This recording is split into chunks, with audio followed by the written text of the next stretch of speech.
একদম সকাল সকাল ঘুম থেকে উঠে গেছি, কারণ ঢাকা যেতে হবে আমার স্বামীর কাছে। হ্যাঁ গাইস, আজকে আমি অনেক বছর পর ঢাকা যাচ্ছি আমার হাজব্যান্ডের সাথে দেখা করার জন্য, মানে ঘোরার জন্য। এর আগে ঢাকাতে যাওয়া হলো, 13 বছরের মধ্যে একবারও ঢাকা যাওয়া হয় নাই।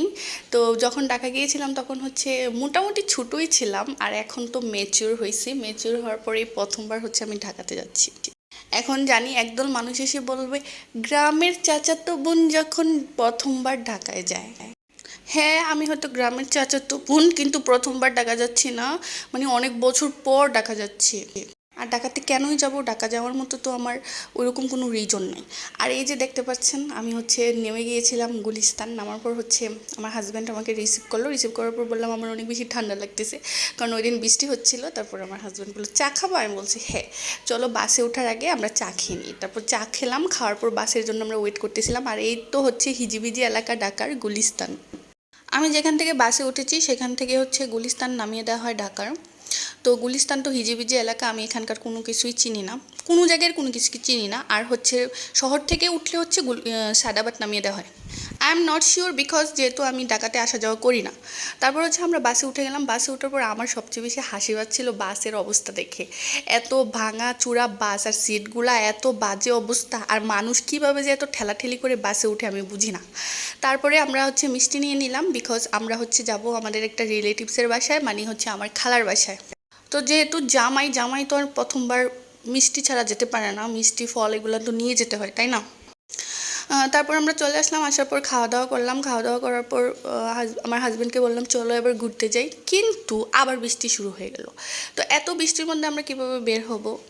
কারণ বৃষ্টি হলে তো বাইরে হেঁটে মানে মজা পাওয়া যায় না।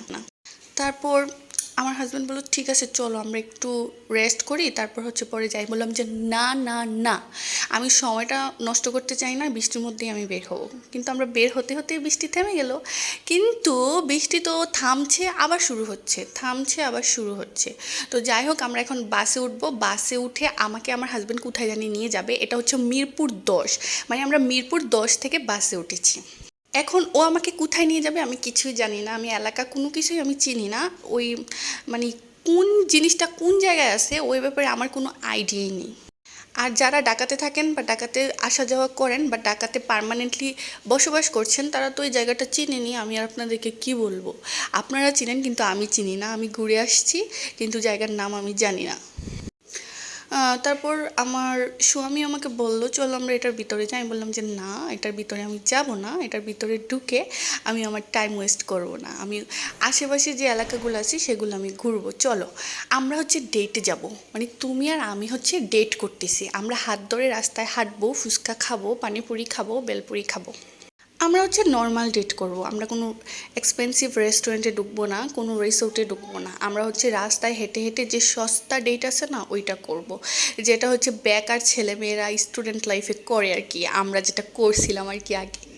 তারপর আমরা সংসদ ভবনের পেছনে গিয়েছিলাম, সেখান থেকে অনেক পিকটিক তুলে চলে আসলাম জিয়া উদ্যানে। এখানে এসে দেখলাম একটা আঙ্কেল মোমোস বিক্রি করতেছে। তো আমার স্বামী বললো যে চলো আমরা মোমোস খাই। বললাম যে একটা অর্ডার দাও, যদি ভালো লাগে তারপর আরেকটা অর্ডার দিব। কিন্তু অতটাও ভালো লাগে নাই, মোটামুটি ছিল। তারপর আমরা আর অর্ডার দেই নাই আরেকটা, এটাই আমরা দুজন শেয়ার করে খেয়েছিলাম। তারপর চলে আসলাম জাম খেতে। এটা দেখে এখন আমার জিভে অনেক বেশি পানি চলে আসতেছে, কারণ আমার লবণ মরিচ মাখানো কোনো কিছু দেখলেই না আমার খাইতে ইচ্ছা করে। তো যাই হোক, এটা অনেক বেশি মজা ছিল। এটা খাওয়ার পর চলে আসলাম জিয়া উদ্যানে। এখানে এসে দেখলাম অনেক বেশি ভিড়। অনেক বেশি ভিড় হওয়ার কারণ ওই দিন ফ্রাইডে ছিল। ফ্রাইডেতে আমরা জানি সব জায়গায় অনেক ভিড় হয়, কারণ ছুটির দিন। আর কোনো জায়গায় অনেক বেশি ভিড় থাকলে ওই জায়গায় ঘোরাঘুরি করতে আমার একদম ভালো লাগে না। নিরিবিলি জায়গা যেখানে মানুষের মানে ক্রাউডটা অনেক কম থাকে, সেখানে ঘোরাঘুরি করে মজা লাগে। তারপর আমি বললাম যে আমার আর এখানে ভালো লাগতেছে না, চলো এখান থেকে বের হয়ে যায়। আমার হাজব্যান্ড বলতে ভালো লাগে না, আমার স্বামী বললো যে না চলো আরেকটু ঘুরি। আমি বললাম যে না আমার ভালো লাগছে না, চলো বের হয়ে যাই। তারপর এখান থেকে আমরা কি জানি বললো, এটাকে পাঁপড় বাজার না কি জানি নিলাম। অর্ধেকটা আমাদেরকে ফ্রিতে দিছিল। তারপরে এটা খাওয়ার পর চলে আসলাম বেলপুরি খাওয়ার জন্য। খাওয়ার পর বললাম যে আমি বাসায় যাবো, আমার আর একটু ভালো লাগতেছে না, আমাকে বাসায় নিয়ে যাও, কারণ বাইরে আসলে আমি অসুস্থ হয়ে যাই, অনেক বেশি উইক ফিল করি। আমি বাসায় যেয়ে রেস্ট নিব। তারপর বাসায় চলে গেলাম। তারপরে পরের ব্লগটা পরে দেবো। টাটা বাই বাই, আল্লাহ হাফেজ।